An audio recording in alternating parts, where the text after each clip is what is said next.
Hi guys, a very warm welcome to all of you. आज का जो video है इसमें मैं बोर्डम को ओवरकम करने के लिए क्या पॉसिबल सॉल्यूशंस हैं इसके बारे में बात करूंगा। पार्ट 1 में ऑलरेडी मैं एक सॉल्यूशन के बारे में बात कर चुका हूं कि कैसे हम बोर्डम को ओवरकम करने के लिए एक हीडोनिस्टिक लाइफस्टाइल जीते हैं। ठीक है कि हम नई नई चीज़ों को परस्यू करते हैं, हम नॉवेल्टी सीकिंग बिहेवियर की तरफ रहते हैं, हमेशा हमें नए नए सोर्सेज ऑफ प्लेजर चाहिए। तो इसके बारे में जो हीडोनिस्टिक लाइफस्टाइल है इसके बारे में मैंने ऑलरेडी पार्ट 1 में अपने बता दिया है। ठीक है, अगर आपने पार्ट 1 नहीं देखा है तो उस वीडियो को देखिएगा। काफ़ी एलैबोरेटिव वीडियो है जहाँ पे मैंने बात की थी कि बोर्डम होता क्या है, क्यों होता है बोर्डम, और जो हीडोनिस्टिक लाइफस्टाइल है वो हम किस तरह से हम उसको परस्यू करते हैं बोर्डम को ओवरकम करने के लिए। ठीक है, तो पार्ट 1 देख लीजिए। अब मैं बात करूँगा कि और क्या सॉल्यूशंस हो सकते हैं। क्या हमारे पास सिर्फ एक ही सॉल्यूशन है कि बस हम हमेशा एक के बाद एक नए नए सोर्सेज ऑफ प्लेयर की तरफ ही भागते रहें? क्या यही एक सॉल्यूशन है या और भी सॉल्यूशंस हैं? तो अब एक रास्ता आता है आर्टिस्ट का रास्ता या एक साइंटिस्ट का रास्ता। अब ये मैं क्यों बोल रहा हूँ, आप देखेंगे जैसे कि जनरली कोई एक आर्टिस्ट होता है, मान लीजिए एक राइटर है, राइटर एक आर्टिस्ट होता है। ठीक है, तो जो राइटर होता है जब वो इस नॉर्मल जब वर्ल्ड से बोर हो गया है, ठीक है, तो वो एक ऑल्टरनेटिव रियलिटी क्रिएट करता है। एक राइटर करता है क्या, जैसे मान लीजिए जिसने हैरी पॉटर लिखी है तो उसने एक अलग अपनी एक इमेजिनेटिव दुनिया बनाई।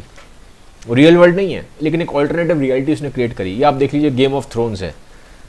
ठीक है, तो एक ऑल्टरनेटिव रियलिटी क्रिएट करी गई है क्योंकि कहीं ना कहीं जो राइटर होगा, ठीक है, वो इस वर्ल्ड से ज़रूर बोर हुआ होगा। जब वो इस वर्ल्ड से बोर हुआ तो उसने अपने माइंड में एक ऑल्टरनेटिव रियलिटी क्रिएट करी, एक इमेजिनेशन क्रिएट करी। ठीक है, और वो उस इमेजिनेशन के वर्ल्ड में जीता है, उस ऑल्टरनेटिव रियलिटी में जीना शुरू कर देता है।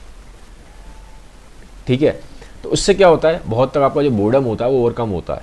क्योंकि आपको जब आप उस इमेजिनेशन के वर्ल्ड में जा रहे हैं, आप एक उस ऑल्टरनेटिव रियलिटी को क्रिएट कर रहे हैं, तो आप एक नॉवेल्टी सीख कर रहे हैं, आपको कुछ नयापन मिल रहा है। कुछ नयापन मिला ना आपको, थोड़ी देर के लिए तो आप इस वर्ल्ड से डिस्कनेक्ट होके आप दूसरे दुनिया में पहुंच गए, एक इमेजिनेटिव वर्ल्ड में पहुंच गए जो आप अपने इमेजिनेशन में बना रहे हो, फिर आप उसको लिखते हो। ठीक है, तो कोई भी आर्टिस्ट हो, चाहे वो एक राइटर है, चाहे वो एक पेंटर है, पेंटर भी जब कुछ पेंट करता है, या कोई पोइट्री करता है, या कोई मान लीजिए म्यूजिशियन है, वो पैटर्न्स ढूंढता है अलग अलग। ठीक है, तो ये सारे जितने भी आर्टिस्ट हैं ये एक अपना एक ऑल्टरनेटिव वर्ल्ड क्रिएट करते हैं, और वो बहुत तक इसलिए भी करते हैं कि जो नॉर्मल वर्ल्ड होता है उससे वो थोड़ा सा बोर होते हैं, या कहीं ना कहीं आप कह सकते हो थोड़ा सा अनसेटिस्फाइड है। So they create their own version of reality. उससे एक नयापन मिलता है, एक नयापन मिला, नॉवेल्टी सीख कर रहे हैं। तो मुझे ऐसा लगता है कि हम सबके अंदर एक आर्टिस्ट होता है। ठीक है, फ़र्क डिग्री का होता है, किसी के अंदर थोड़ा कम आर्टिस्ट है, किसी के अंदर थोड़ा ज़्यादा आर्टिस्ट है, किसी की इमेजिनेशन थोड़ी कम पावरफुल है, किसी की बहुत ज़्यादा पावरफुल है। फ़र्क डिग्री का है लेकिन आर्टिस्ट हम सबके अंदर होता है। तो मुझे लगता है कि हम सबको जब भी हम बोर होते हैं तो हमें आर्ट को परस्यू करना चाहिए। और अनफॉर्चुनेटली मैंने देखा है कि लोगों का ध्यान ना आर्ट की तरफ नहीं है। आर्ट की तरफ ध्यान इसलिए नहीं क्योंकि लोगों को लगता है आर्ट करके करेंगे क्या, भाई मैं राइटिंग करके क्या करूँगा, मैं पोइट्री करके क्या करूँगा, मैं पेंटिंग करके क्या करूँगा, इससे क्या यूटिलिटी है, इससे वैल्यू क्या क्रिएट हो रही है, इससे फ़ायदा क्या होगा। ठीक है, हम बात करते हैं यूटिलिटी की, इसका फ़ायदा क्या है।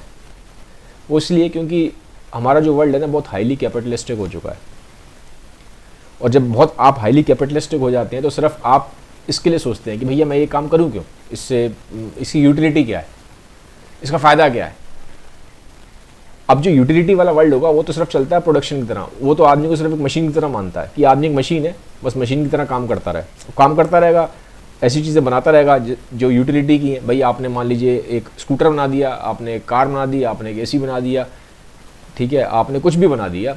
तो जो भी आप चीज़ें बना रहे हो यूटिलिटी वाले वर्ल्ड में, जो प्रोडक्शन आप कर रहे हो, ठीक है, दैट इज़ नॉट क्रिएटिविटी। वो क्रिएटिव नहीं है, वो क्रिएटिविटी नहीं है। क्रिएटिविटी एक डिफरेंट चीज़ है। वो तो प्रोडक्शन कर रहे हो आप क्योंकि आपको उससे पैसा मिलता है, बिजनेस मिलता है, उसकी ज़रूरत है। मैं ये नहीं कह रहा हूँ कि प्रोडक्शन की ज़रूरत नहीं है, यूटिलिटी वाली चीज़ों की ज़रूरत नहीं है, उनकी अपनी ज़रूरत है।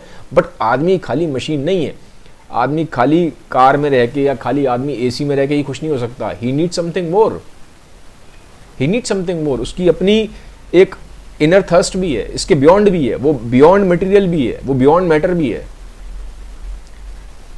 ठीक है, तो ये वाली जो चीज़ें हैं, जब आप यूटिलिटी वाले वर्ल्ड को फुलफिल कर लेते हो तो ये जो डिज़ायर्स आपके अंदर पैदा होती हैं, जो क्वेस्ट आपके अंदर पैदा होती है, इसको फुलफिल करने के लिए आर्ट है। आदमी खाली मशीन नहीं है, आदमी खाली यूटिलिटी के हिसाब से, खाली प्रोडक्शन के हिसाब से लाइफ नहीं जी सकता। आदमी मशीन नहीं है, उसको आर्ट चाहिए। तो मुझे लगता है कि अगर हम किसी ना किसी फॉर्म में आर्ट को परस्यू करें, ठीक है, दिन भर आप अपना काम करते रहिए, ठीक है, जो आपको जॉब करनी है, बिजनेस करना है, यूटिलिटी वाला जो वर्ल्ड है उसको परस्यू करिए, मैं उसकी इसके अगेंस्ट नहीं हूँ, करिए आप बिल्कुल, बट कुछ टाइम दिन का निकाल लीजिए, ठीक है, 10 मिनट, 15 मिनट, आधा घंटा, 1 घंटा, जो आपको अपने टाइम के हिसाब से जो आपको कंफर्टेबल लगता है, बट ज़रूर निकालिए। ये तो हो गया एक आर्टिस्ट का वर्ल्ड, एक आर्ट का वर्ल्ड, ठीक है। एक वर्ल्ड और होता है, जैसे कि वो होता है साइंटिस्ट का वर्ल्ड। साइंटिस्ट भी हमेशा आप देखेंगे नॉवेल्टी सीख कर रहे हैं। क्यों सीख कर रहे हैं? साइंटिस्ट क्या करता है? साइंटिस्ट का काम होता है जो लॉज ऑफ जो यूनिवर्स है उसको डिस्कवर करना। लॉज वहीं के वहीं है, ठीक है, पहले से होते हैं, उसको डिस्कवर करता है। तो जब उनको डिस्कवर कर रहा है तो एक मिस्ट्री को सॉल्व कर रहा है। तो जब आप मिस्ट्री को सॉल्व कर रहे हैं तो आप बोर नहीं होंगे, क्योंकि फिर नया कुछ नयापन है, अभी आप जानते नहीं हो, मिस्ट्री है ना, उसको आप जानते नहीं हो, आप उसको सॉल्व कर रहे हो, ढूंढ रहे हो उस मिस्ट्री को, डीमिस्टिफाई कर रहे हो। वो उसको क्या करती है, वो ना उसको हमेशा एक थ्रिल प्रोवाइड करती है, उसको एक एडवेंचर, उसको एक मज़ा आता है कि हाँ यार कुछ नया है, कुछ नया डिस्कवर करूँगा मैं, ठीक है, या कुछ नया इन्वेंशन कर रहा है वो। तो आप देखेंगे जो आर्टिस्ट हैं, जो साइंटिस्ट हैं, जो अपने काम में बिज़ी होते हैं, अपने वर्क में बिज़ी होते हैं, तो एक फ़्लो की स्टेट में आ जाते हैं। अगर आप कभी किसी एक अच्छे आर्टिस्ट को काम करते हुए देखिए, या कभी आप किसी साइंटिस्ट को लैब में वर्क करते हुए देखिए, तो आप देखेंगे वो एक फ़्लो की स्टेट में होते हैं। फ़्लो की स्टेट में ना पूरा जो मन होता है, वो मन, दिमाग, आत्मा सब उसी जगह पे होती है।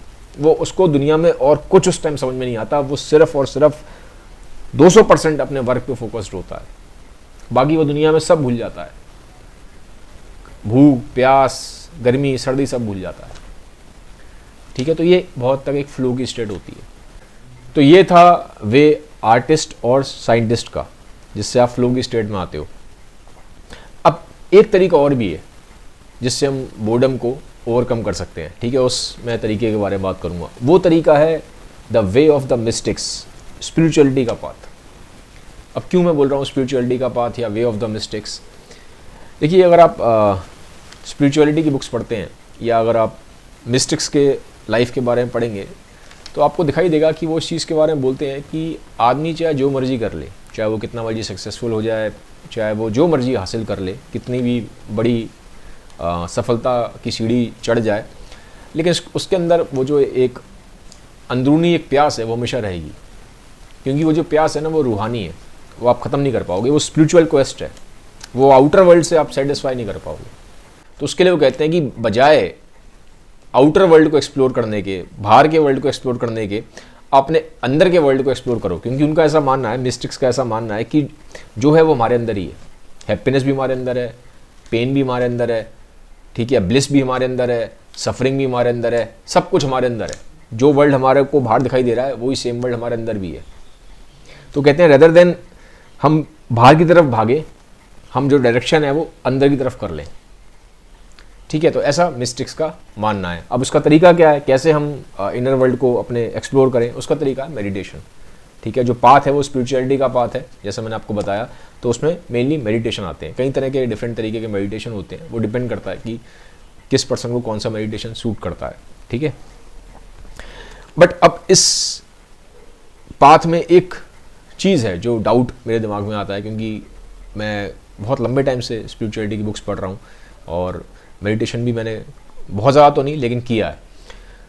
तो अभी तक फ़िलहाल मुझे कोई ऐसा एक्सपीरियंस नहीं हुआ, जैसे कि मैंने पढ़ा एनलाइटेंड जो बीन्स होते हैं, एनलाइटेंड बीन्स की मैंने बुक्स को पढ़ा जो वो मेंशन करते हैं, मुझे कोई ऐसा एक्सपीरियंस नहीं हुआ। बट मैं ट्राई ज़रूर करता हूँ करने की, जब भी मुझे टाइम मिलता है मैं मेडिटेशन करने की कोशिश करता हूँ।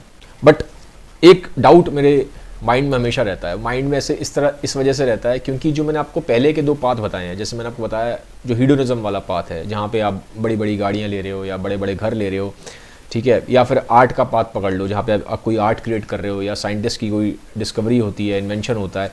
तो ये सब चीज़ें आप अपने सेंसेस से देख सकते हो, ठीक है। आपने बड़ा घर लिया, देख सकते हो, बड़ी गाड़ी ली, देख सकते हो, कोई आर्ट क्रिएट करी, पेंटिंग देख सकते हो, कोई राइटिंग है देख सकते हो, साइंटिस्ट ने कोई डिस्कवरी करी, आप एक्सपेरिमेंट करके देख सकते हो। बट जो पाथ मिस्टिक वाला है, एक एनलाइटेंड बीइंग वाला पाथ है, उसमें क्योंकि एक्सपीरियंसेस अंदर हो रहे हैं, तो अब इसमें ये चीज़ एक लिमिटेशन बनती है ठीक है, लिमिटेशन कैसे बनती है? मान लीजिए आपके सामने कोई इंसान आता है, वो कहता है मैं 8 साल से 10 साल से मेडिटेशन कर रहा हूँ और उसको कुछ स्पिरिचुअल एक्सपीरियंस हुआ है, ठीक है, तो आपके पास कोई तरीका नहीं है जानने के लिए कि वो जो इंसान वो जो बात बोल रहा है, जो उसको एक्सपीरियंस हुआ है, वो सच में हुआ भी है कि नहीं हुआ, क्योंकि उसको जानने का सिर्फ एक ही तरीका है, जब आप खुद उसको एक्सपीरियंस करेंगे, जब आप खुद मेडिटेशन करेंगे और जब आप खुद एक्सपीरियंस करेंगे, ठीक है। तो इसलिए आपके दिमाग में डाउट रहेगा कि पता नहीं सच में हुआ भी एक्सपीरियंस या नहीं हुआ, ठीक है। तो ये इस बात का एक लिमिटेशन है। बट जिनको हुआ है एक्सपीरियंस, वो कहते हैं कि इस एक्सपीरियंस से बड़ा तो कोई एक्सपीरियंस ही नहीं है, ये इतना ज़्यादा ब्लिसफुल है, ठीक है, ये इतना ज़्यादा आदमी को एक आनंद की स्टेट में पहुंचा देता है, ठीक है, कि फिर उसके बाद आपको किसी और एक्सपीरियंस की ज़रूरत नहीं पड़ती, ठीक है। जो मैंने पढ़ा है वो मैं आपको बता रहा हूँ। तो फाइनली मेरा क्या टेक है, मैं अगर इस वीडियो को यहाँ पे एंड करूँ तो मैं पर्सनली अपनी लाइफ में जो तीनों पाथ हैं उनको कंबाइन करता हूँ। तीनों पाथ को जो मैंने आपको बताया, थोड़ा सा हीडोनिस्टिक लाइफस्टाइल भी, कि हाँ भैया लाइफ में थोड़ा कुछ सोर्सेज ऑफ मटेरियलिस्टिक प्लेजर्स भी होने चाहिए।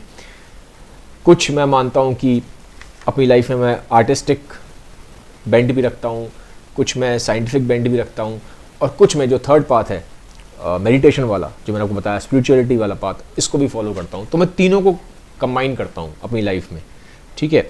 हाँ, डिग्री का फ़र्क पड़ सकता है, कभी कभी आप एक पर्टिकुलर पाथ पे ज़्यादा फोकस करते हो, कभी आप आर्ट वाले पाथ पे ज़्यादा फोकस करते हो, कभी आप हीडोनिस्टिक वाले पाथ पे ज़्यादा फोकस करते हो, कभी आप ये वाला जो पाथ है स्पिरिचुअलिटी वाला, कभी आप इस पर ज़्यादा फोकस करते हो। तो वो डिग्री का फ़र्क आ सकता है टाइम टू टाइम, लेकिन मैं कोशिश करता हूँ कि मैं तीनों पाथ को कंबाइन करूँ, ठीक है, क्योंकि मेरा ऐसा मानना है कि अगर आप बहुत गहरे में जाएंगे तो ये तीनों पाथ जुड़ते हैं।